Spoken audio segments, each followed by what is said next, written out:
wabarakatuh. Hai teman-teman, perkenalkan nama saya Vina Nurjana dari kelas 1A D3 Keperawatan Poltekkes Kemenkes Tasikmalaya. Pada video kali ini saya akan memaparkan materi tentang bahaya rokok bagi kesehatan. Teman-teman pasti sudah tidak asing lagi dengan aktivitas merokok. Aktivitas merokok ini seringkali kita temui dimanapun kita berada, seperti di perkotaan, di pedesaan, bahkan fasilitas-fasilitas umum seperti kendaraan umum, masjid, ataupun taman bermain anak-anak. Bahkan di instansi pendidikan seperti sekolah dan universitas. Sebenarnya teman-teman ada yang tahu apa pengertian rokok? Rokok merupakan silinder dengan panjang 70-120 mm dan dengan diameter 10 mm. Yang diisi dengan tembakau yang telah dicacah.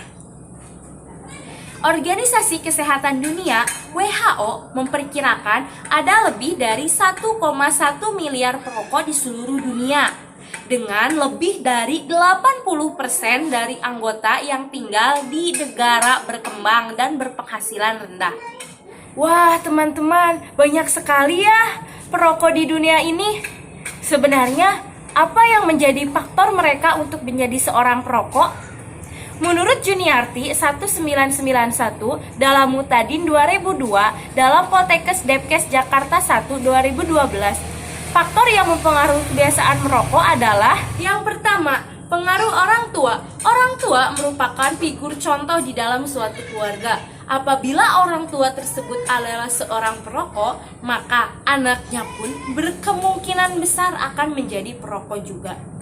Yang kedua, pengaruh teman. Apabila dalam suatu lingkungan terdapat satu orang perokok, maka lingkungan tersebut akan berkemungkinan menjadi perokok pula. Atau sebaliknya, apabila lingkungan tersebut adalah seorang perokok atau banyak perokok, maka orang tersebut berkemungkinan akan menjadi seorang perokok. Yang ketiga, pengaruh iklan. Biasanya di dalam iklan, perokok digambarkan dapat meningkatkan kejantanan atau glamor, membuat para penontonnya tertarik untuk menjadi seorang perokok. Sedangkan menurut Ronald 2013, faktor-faktor merokok dapat dibagi menjadi beberapa golongan. Yang pertama, faktor genetik.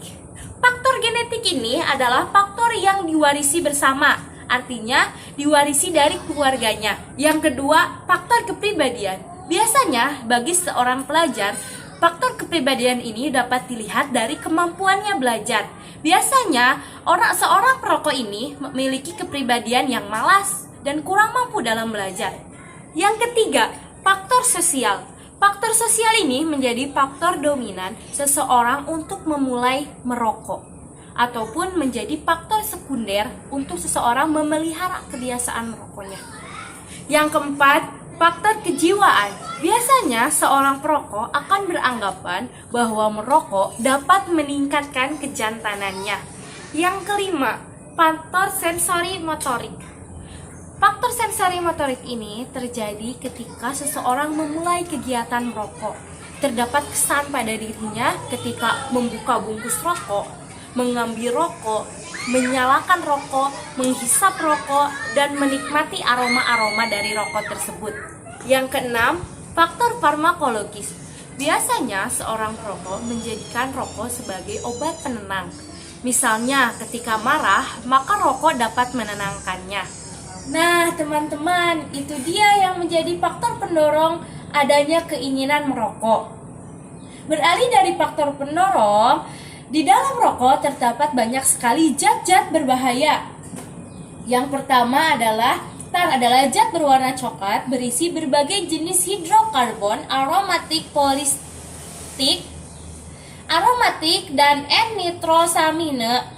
Tar yang dihasilkan asap rokok akan menimbulkan iritasi pada saluran pernapasan, menyebabkan bronkitis, kanker nasofaring, dan kanker paru. Yang kedua, nikotin. Nikotin adalah bahan alkaloid toksik yang merupakan senyawa amin tersier bersifat basa lemah dengan pH 8. Yang ketiga, karbon monoksida. Karbon monoksida atau CO adalah gas beracun yang mempunyai afinitas kuat terhadap hemoglobin pada sel darah merah. Ikatan CO dengan hemoglobin akan membuat hemoglobin tidak bisa melepaskan ikatan CO. Dan sebagai akibatnya, fungsi hemoglobin sebagai pengangkut oksigen berkurang, sehingga membentuk karboksi hemoglobin mencapai tingkat tertentu akan dapat menyebabkan kematian.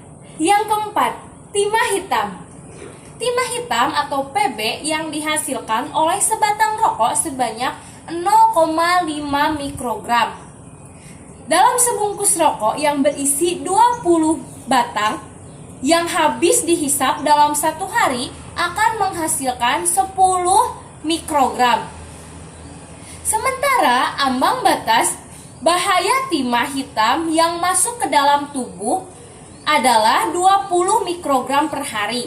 Dari zat-zat tersebut memiliki dampak bagi kesehatan dan dapat menimbulkan beberapa penyakit, di antaranya impotensi. Merokok dapat menyebabkan penurunan seksual karena aliran darah yang menuju penis berkurang sehingga tidak terjadi ereksi. Selanjutnya, osteoporosis. Karbon monoksida yang terkandung dalam asap rokok dapat mengakibatkan berkurangnya daya angkut oksigen di dalam darah, sehingga mengakibatkan merapuhnya tulang. Selanjutnya, gangguan kehamilan. Merokok pada saat hamil dapat mengakibatkan resiko kemungkinan keguguran bertambah. Selanjutnya, jantung koroner. Jantung koroner ini diakibatkan oleh adanya gangguan pada peredaran darah, dan biasanya perokok berkemungkinan besar untuk mengidap penyakit jantung koroner. Yang terakhir, gangguan sistem pernapasan. Merokok dapat membunuh silia yang terdapat dalam saluran pernapasan, mengakibatkan beberapa penyakit, di antaranya bronkitis, iritasi, batuk, kanker paru-paru, maupun emfisema. Serem banget ya teman-teman dampak rokok bagi kesehatan itu. Sehingga banyak orang yang berkeinginan untuk berhenti merokok. Program umum yang dapat dilakukan bagi seseorang yang sangat berkeinginan untuk berhenti merokok, di antaranya yang pertama, tanyakan pada diri, teman, keluarga, tetangga yang telah mengidap penyakit-penyakit yang disebutkan tadi. Yang kedua, bayangkan jika penyakit tersebut menyerang diri kita. Yang ketiga, jika keinginan merokok sangat kuat, maka gantilah kegiatan merokok tersebut seperti dengan berolahraga ringan ataupun dengan hobi-hobi yang dimiliki. Yang keempat, jika berpikir bahwa rokok dapat menenangkan, maka yakinkanlah diri kita bahwa rokok tidak akan bisa mengatasi masalah yang kita hadapi. Yang kelima, untuk mengatasi masalah ini, perlu melibatkan keluarga, teman, dan saudara untuk mengalihkan perhatian kita terhadap rokok. Yang keenam, jika ingin berhenti merokok, harus menetapkan tindakan yang akan dipilih atau perilaku yang paling mudah diubah yang berkaitan dengan situasi merokok. Yang terakhir, buatlah pernyataan tentang niat kita untuk berhenti merokok di hadapan keluarga, teman, dan saudara agar menjadi pengingat untuk mencapai keinginan kita berhenti merokok. Dapat disimpulkan dari materi yang saya bawakan bahwa rokok adalah silinder dengan panjang 70-120 mm dan diameter 10 mm yang berisi tembakau yang dicacah. Di dalam rokok terdapat zat-zat yang sangat berbahaya bagi kesehatan, sehingga banyak orang yang berkeinginan untuk berhenti merokok. Cukup sekian materi yang bisa saya sampaikan dalam video ini. Semoga bermanfaat bagi kita semua. Mohon maaf atas segala kesalahan. Wassalamualaikum warahmatullahi wabarakatuh.